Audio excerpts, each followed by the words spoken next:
చేపలకు మాటలేని పడతాయా? లాగు లాగు లాగు. హాయ్ ఫ్రెండ్స్, మనకు చేప పడింది. అయ్యో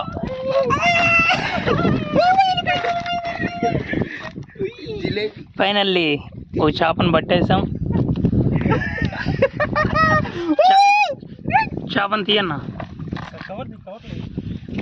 ఎంత నీట్గా పడింది. లాగాల మనకు గుచ్చుకున్నదేమో. ఏం కాదు, కాసేపు చచ్చిపోయి అది ఎక్కడ్రా ఇప్పుడు ఎలా చనిపోతుంది అది.